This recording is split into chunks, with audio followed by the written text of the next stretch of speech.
UAE consul general Karachi doctor Bakht Ateeq Al Rumaithi ने consulate staff की जानिब से माहाना हज़ारों पानी की बोतलों की शक्ल में प्लास्टिक फुजले को बाहिफाजत तलफ करने के बाद पाकिस्तानी अवाम से भी इस मुहिम में शिरकत की अपील कर दी है।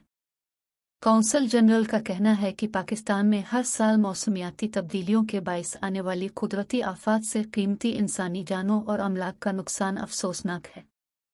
यूएई हुकूमत पाकिस्तानी मईशत के इस्तेहकाम के साथ साथ खिते में मौसमियाती तब्दीलियों से निमटने में भी हुकूमत पाकिस्तान के शाना बशाना खड़ी है।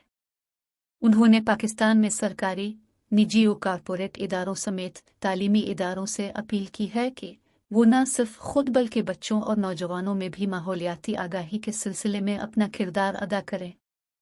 उनका कहना है कि नौजवान नस्ल में शजरकारी की अहमियत उजागर करने समेत माहौलियाती हिफाजत का शऊर बेदार करना हमारी अव्वलीन तरजीह है। हमारा ये पैगाम नस्ल इंसानी की बकाकली है। यू माइक्रो फिनांस बैंक की पायदार इक़दामात की हिमायत और मुस्बत माहौलियाती तब्दीली को आगे बढ़ाने के लिए मुत्तहिदा अरब अमारात कौंसलेट कराची के साथ शिराकत काबिल तहसीन है।